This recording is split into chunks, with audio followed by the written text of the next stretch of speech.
আজকে আমাদের আলোচনার বিষয় বিভক্তি ও নির্দেশক।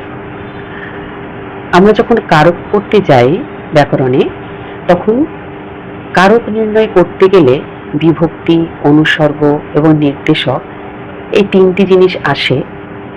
বিশেষ করে বিভক্তি এবং অনুসর্গকে কেন্দ্র করে আমরা কারক নির্ণয় করি, কিন্তু আমরা বিভক্তি, নির্দেশক এই দুটোকে কিন্তু গুলিয়ে ফেলি।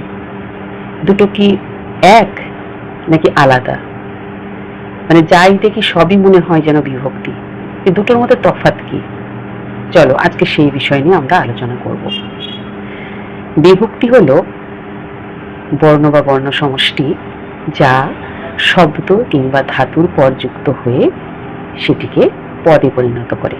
শব্দের সাথে যে বিভক্তি যুক্ত হয় তাকে বলা হয় শব্দ বিভক্তি, আর ধাতুর সঙ্গে যে বিভক্তি যুক্ত হয় তাকে বলা হয় ধাতু বিভক্তি। তাহলে কি বললাম? যে বর্ণ বা বর্ণ সমষ্টি। বর্ণ বা বর্ণ সমষ্টি কি? এই যে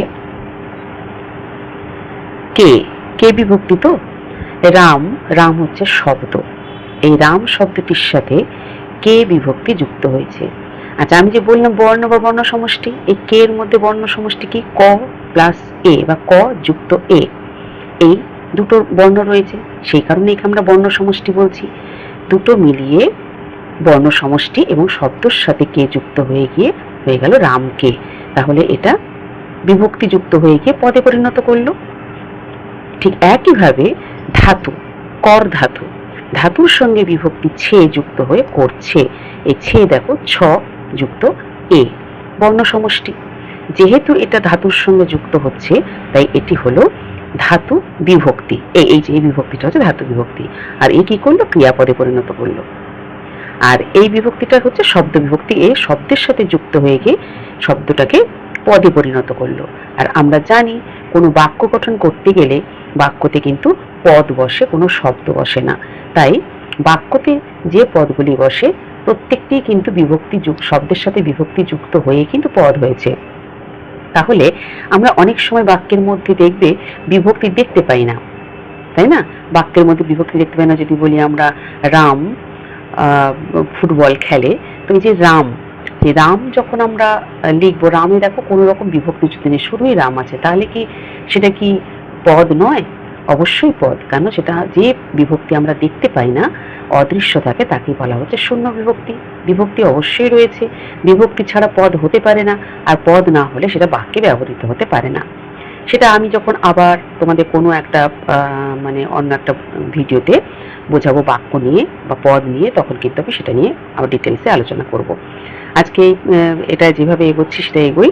এবার হচ্ছে নির্দেশক। তাহলে নির্দেশক আর বিভক্তির মধ্যে পার্থক্যটা আমরা চাইছি। এবার দেখো, বিভক্তি তো বোঝা হয়ে গেল। রাম যুক্ত কে যে বুঝিয়ে দিয়েছি এখানটা, রামকে যে বর্ণ সমষ্টি ভালো করে দেখো, যে পিকচারটা দেখলেই বুঝতে পারবে। এরপর আমি নির্দেশকে যাচ্ছি। নির্দেশক দেখা যায় ছেলেটি। এই ছেলেটি কি আছে? ছেলে যুক্ত টি। তাহলে এই যে টি, টির মধ্যে কি কি বর্ণ আছে? ট প্লাস ই বা ট যুক্ত ই, টি, বর্ণ সমষ্টি। এবার দেখো একটা কথা বলি, তোমাদের প্রশ্ন আসবে যে এই ব্যঞ্জন বর্ণতে হসন্ত কেন? এটা আসতে পারে। ব্যঞ্জন বর্ণতে হসন্ত তখনই, আমরা জানি ব্যঞ্জন বর্ণ স্বরবর্ণ ছাড়া বা স্বরধ্বনি ছাড়া উচ্চারিত হতে পারে না। ব্যঞ্জন ধ্বনি, ব্যঞ্জন ধ্বনি স্বরধ্বনি ছাড়া উচ্চারিত হতে পারে না। যখন ব্যঞ্জন ধ্বনিকে বা ব্যঞ্জন বর্ণকে আমরা স্বরবর্ণ থেকে আলাদা করব, তখন কিন্তু হসন্ত এসে যায়। ঠিক আছে? সেই কারণে যখনই আমরা বিশ্লেষণ করব, তখনই কিন্তু ব্যঞ্জন বর্ণ আর স্বরবর্ণকে যখন আলাদা করব, তখন কিন্তু ব্যঞ্জন বর্ণের তলায় কিন্তু হসন্ত চিহ্নটি দিতে হবে। এবার দেখো, এই যে বললাম বর্ণ বা বর্ণ সমষ্টি, এটা দেখো এই ছেলের সাথে যুক্ত হয়ে গিয়ে সংখ্যা পরিমাণ নির্দেশ করছে। এটা কিন্তু পদে পরিণত করে না, এটা সংখ্যা বা পরিমাণ নির্দেশ করে। তাহলে নির্দেশককে কি বললাম? নির্দেশক হলো কি?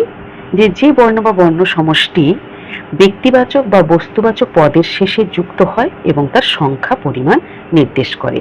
দেখো এটা হচ্ছে ব্যক্তিবাচক ছেলে।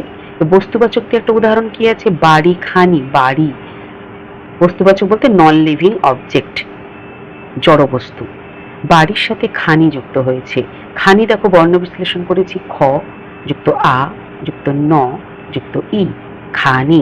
এখানে তো কতগুলো বর্ণ রয়েছে, তাই বর্ণ সমষ্টি। পরিষ্কার হলো বিষয়টা?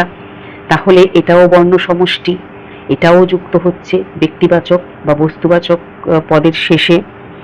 আর বিভক্তি ক্ষেত্রে আমরা কি করেছি, শব্দ কিংবা ধাতু, শব্দ কিংবা ধাতুর পর যুক্ত হয়েছে। তাহলে দুটোর তফাৎ হলো, বিভক্তি কিন্তু শব্দ কিংবা ধাতুর পরে যুক্ত হয়ে তাকে পদে পরিণত করছে, আর নির্দেশক হলো বস্তুবাচক, ব্যক্তিবাচক কিংবা বস্তুবাচক পদের শেষে যুক্ত হয়ে তার সংখ্যা পরিমাণ নির্দেশ করে। দুটো তফাৎ বুঝতে পারলে আশা করি সবার কাছে পরিষ্কার হয়ে গেছে বিষয়টি।